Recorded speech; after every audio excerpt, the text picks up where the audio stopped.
Helen, tell us a little bit about your novel.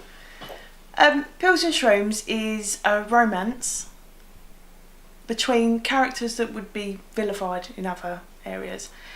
And it's about benefit mum who lives in a council flat with an autistic child and a car crash actor on a downward spiral.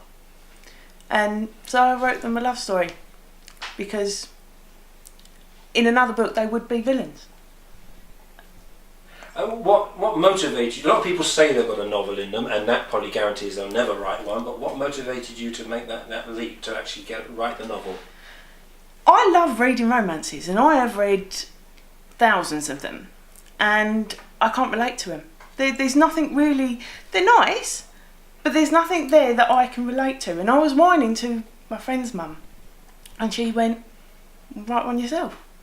I was like, right. So I did, and that's how it came about. What about the writing process? Did you write every day, or where did you write? I write when I can. That's not always when I want to, but I write when I can. I mean, I've got 2 children, I've got a husband, so it's a case of when the story comes, when I can get it down, that's when I'll do it. That could be at 3 o'clock in the morning, or it could be 9 o'clock in the morning. Did you enjoy the process? I love it. I absolutely adore it. It's not fame or fortune. I just enjoy reading it, writing it. That's all I want to do. What about feedback? I mean, you mentioned your husband. Did you have a look at it? Did you have anybody who looked at your work and are honest enough to say that's good? Maybe that has development needs. Yeah, I mean, that's probably the hardest thing. I mean, family are probably a little bit more brutal than friends are. But yeah, I mean, I got my mum, I got my husband, I get friends and family to read through the book and give me their feedback. So far, it's been mainly good. I have obviously received some negative feedback, and I just try and work on it.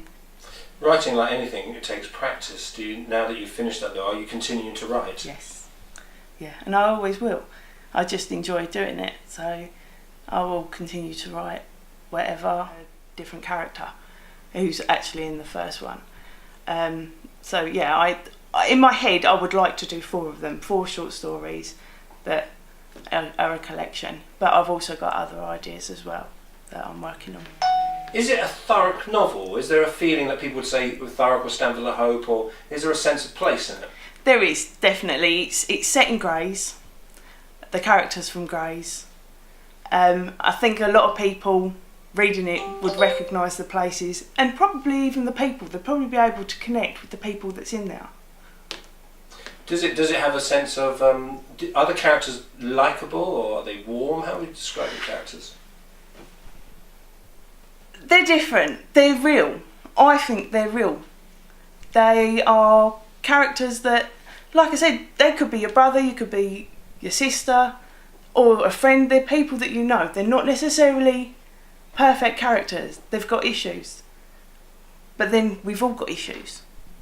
It sounds very character-driven. Have you ever thought about maybe script writing or screenplays or trying anything like that, or soap operas? No, yeah, possibly it is quite soap opera, but no, I just like doing this. I mean, the whole screenplay thing. I mean, I'm just at the moment I'm writing for fun. I'm writing for hobby, so it depends how it would pan out. So finally, if there's somebody, say in their late 20s, early 30s, who's saying, I really would like to write a novel, what encouragement would you give them? Write what you want to write. You know, just get the words onto paper. You can always go back and edit it later, but just get what you want out. It's really hard because I enjoy writing. To me, I get my phone, I get lost in my imagination, and I just tap away. And then at the end, I put it all on the PC, and I kind of piece it all together. That's generally how I write. There's not a complicated process, that's just what I do.